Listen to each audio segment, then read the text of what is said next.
warahmatullahi wabarakatuh. Bismillahirrahmanirrahim. Alhamdulillahirabbil alamin wassalatu wassalamu ala Rasulillah wa ala alihi washabihi wa mawalah. Yang saya hormati seluruh pimpinan sekolah di lingkungan YPM, Bapak Ibu guru dan staf di lingkungan YPM, anak-anakku yang tercinta, seluruh siswa di lingkungan YPM.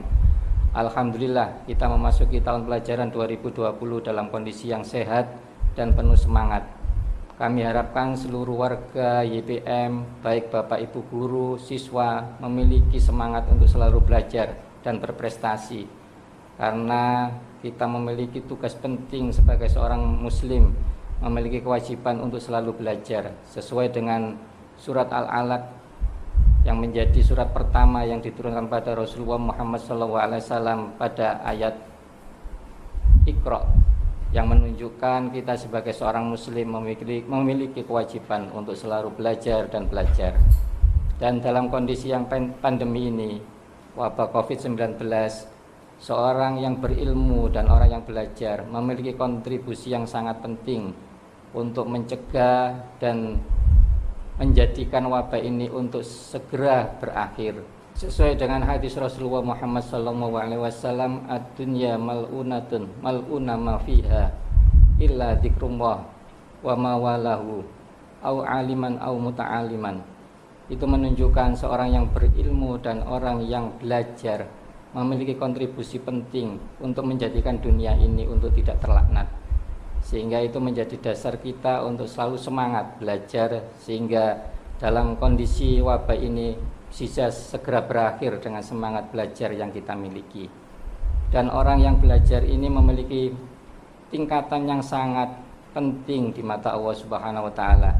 Sesuai dengan kisah nyata yang terjadi di negara Suriah, Damaskus, yang diceritakan oleh Syekh Isyam Al-Burhani, seorang mursyid Thariqat Asaziliyah, yang menceritakan seorang ulama, Syekh Abdurrahman Al-Hafar, yang beliau awalnya adalah seorang penggali kubur.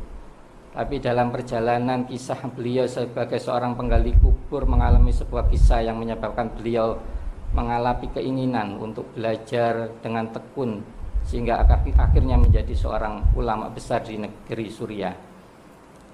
Kisah itu menceritakan bahwa beliau pernah mengalami sebuah kisah nyata pada saat harus memakamkan dua orang pemuda bersaudara, yang pada saat beliau memakamkan, menaruh jenazah di dalam lubang kubur, terbukalah taman surga. Dan itu terjadi pada kedua jenazah tersebut, sehingga beliau memiliki keinginan besar untuk bertanya pada ibu dari kedua pemuda itu, amalan apa yang menjadi keistimewaan putranya sehingga diberikan tingkatan oleh Allah Subhanahu wa taala sedemikian tinggi. Ibu itu menjawab, putra yang pertama adalah seseorang yang selalu ingin belajar, selalu ingin menuntut ilmu. Dan putra yang kedua adalah seorang tukang kayu yang selalu punya keinginan membiayai kakaknya untuk terus belajar. Ternyata Allah memberikan kedua-duanya makom yang sama, tingkatan yang sama. Dan tingkatan itu adalah tingkatan taman-taman di surga. Itu menjadi sebuah kisah nyata, bukan kisah dongeng, yang akan menjadi pegangan kita untuk semangat menempuh pelajaran, menempuh pendidikan, dan terus belajar. Dan yang perlu kita ketahui, seluruh tokoh-tokoh ilmuwan Islam, baik Ibnu Sina yang sampai saat ini menjadi bapak dari kedokteran di seluruh dunia, beliau ini adalah seorang ahli tafsir dan ahli fikih. Meskipun beliau adalah seorang yang ahli di bidang kedokteran, di bidang sains, di bidang matematika, tapi beliau tidak meninggalkan terhadap pendalaman ilmu agama. Dan ini juga akan diberikan di YPM, sehingga anak-anakku tidak menjadikan kegiatan-kegiatan keagamaan di YPM itu menjadi sebuah beban. Di sini ada kegiatan tentang KPI, kegiatan tentang keharusan bisa baca Al-Quran. Itu adalah sebuah kegiatan yang melengkapi dari proses pendidikan anak-anakku untuk mendalami tentang bidang sains. Apabila anak-anakku semuanya mendalami bidang sains dan menjadikan bidang sains itu untuk semakin meningkatkan keimanan pada Allah Subhanahu wa taala, akan menjadikan ilmu yang anak-anakku dapatkan menjadi ilmu yang bermanfaat baik untuk dirinya, keluarganya, dan seluruh masyarakat.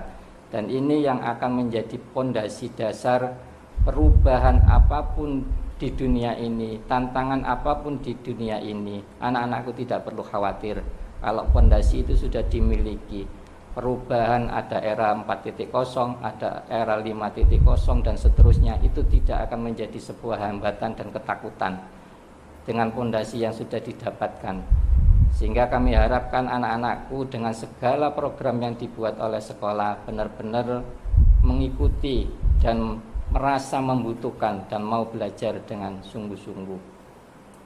Dan dalam kesempatan ini saya berpesan, yang pertama, anak-anakku harus bisa menjadi kader-kader di masyarakat, terutama dengan kondisi wabah ini, untuk bisa menyadarkan masyarakat bahwa pandemi ini harus segera berakhir dan harus segera sama-sama kita sadari dan kita tangani untuk bisa berakhir dengan baik, agar segera kondisi ini berlangsung dengan normal dan baik.